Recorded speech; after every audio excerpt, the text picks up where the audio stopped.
Hi class, this is Dr. Brandt. Welcome to the Chapter 8 recorded lecture on the technological framework. The technological framework is the T in PESTLE. This chapter builds nicely off Chapter 7 on the socio-cultural framework because advances in technology are a thoroughly social phenomenon. The technological environment is rapidly becoming more and more important to business, largely due to globalization. I think our book puts it nicely. Technology has been the engine of modernity. Technological innovation has shaped modern capitalism, propelled economic growth and reorganization, created new industries, increased productivity, increased GDP, and simply put, has impacted all aspects of our lives. Let's begin by defining technology and important technological concepts. While there are numerous definitions of technology, including material and social technology, our text defines technology in a business sense as the means by which a firm transforms resources, including information, into products or services, and the social organization of work, which takes such forms as teams, governance, rules, and work procedures. It's assumed that technological advances lead to how firms are organized and how they behave. For example, what products and services are produced, how they are distributed, and how they are marketed. Next, we will define some technological concepts. There are many terms associated with technology that are useful to understand. Here are a few. First, sustaining versus disruptive technologies. Sustaining technologies improve the performance of established products or processes. For example, faster or more energy efficient cars in the automobile industry or incrementally better cameras in our phones. Disruptive technologies create products that are typically cheaper, simpler, smaller, and frequently more convenient to use. For example, silicone chip technology, which produced smartphones. A key to disruptive innovation is that, opposed to sustaining innovation, it does not take place with established competitors. Research and development, commonly referred to as R&D, is the idea that research is used to discover new knowledge about products, processes, and services, and development is used to develop new knowledge for the market. Basic research is the pursuit of knowledge. Creativity is the act of using one's knowledge. Innovation is the commercial exploitation of new knowledge into products and services. And technological diffusion is the spread of innovation. Now that we've established these terms, let's get into the connections between technology and business. There are several technological developments important for business. First is Information and Communications Technology, abbreviated as ICT. It's an extension of IT, which includes all forms of microcomputer-based technology used to create, store, exchange, and use information in various forms. Some examples include the internet, computers, smartphones, robots, satellites, ATMs, and AI, or artificial intelligence. With the power and speed of computer chips doubling every 18 months and their costs falling by 50%, products rapidly emerged due to ICT. Second are technological developments on the web, known as Web 2.0. These developments have increased people-to-people connectivity.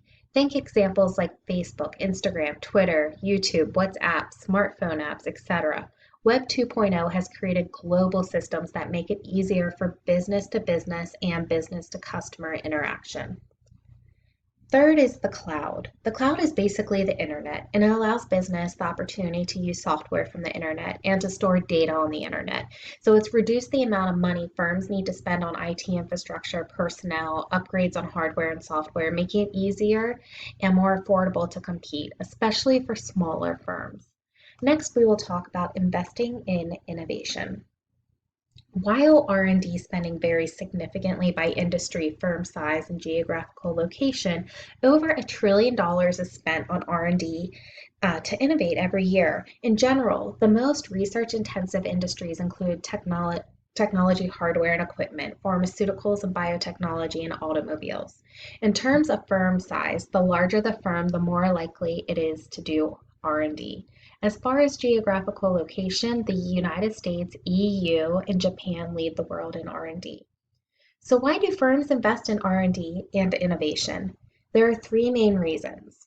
First is the intensity of competition. Due to the rapid pace of globalization, competition has gotten more intense and firms need to innovate to stay competitive.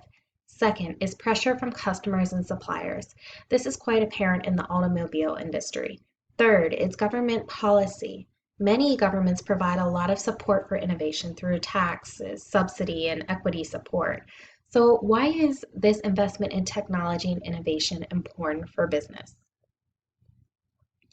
Quite simply, it opens up all sorts of opportunities and helps firms gain a competitive advantage. But it can also pose many threats. So opportunities include things like increased profits and growth through the introduction of new and improved goods and services, and through changes to their production processes that are cost-saving measures. Technology also helps firms to restructure their global patterns of production through investment in low-cost locations or by subcontracting to cheaper suppliers. All these opportunities can help firms be competitive in the global market. However, as we have seen with Kodak, technology can also pose threats and challenges for firms, particularly if they allow themselves to fall behind their competitors. Technological advance, because it involves change in products or production processes, is a risky business, particularly for firms that do not manage change well. It is also important to point out that R&D spending does not always imply innovative success. Just like other processes, it depends how efficiently and effectively it is done. Nonetheless, research has found that companies that invest in R&D typically outperform companies that do not invest or invest very little in R&D. But R&D success also depends on protecting technology. It is essential for firms to protect their technology to profit from their R&D investment. The external environment offers business the means to protect its intellectual property, although the degree and cost of protection can vary significantly from country to country. Many countries offer protection in the form of patents, copyrights, and trademarks. However, other countries such as China offer low protection of intellectual property. As a result, there are significant problems with the theft of intellectual property rights, the counterfeiting of goods, and the piracy of films, music, and books. There are also logistical problems in protecting technology. For example, it can be expensive to file a patent, and the process can vary considerably from country to country. Unfortunately, attempts to provide protection internationally have been slow to progress and are relatively underdeveloped. Therefore, it is wise for firms to understand intellectual property right protection in a country where they are looking to invest in. We will get into this more on the chapter on the legal environment. With all of this being said, some important technological variables for firms to consider from the PESTLE framework point of view include R&D expenditure, degree of protection for intellectual property, cost of intellectual property protection, institutional support in creating new knowledge such as R&D consortia, technology incubators, universities, etc., government policy for innovation through for example, subsidies and tax incentives, industry clusters, STEM education quality, opportunities, and investment. And technology and communication infrastructure, including internet accessibility, is also an important variable to consider. Okay, so that concludes the lecture on the technological environment. Again, I want to emphasize that just like the sociocultural framework, the technological variables a firm should pay attention to, it's dependent on the country and industry of interest. As always, thanks so much for listening. Bye-bye.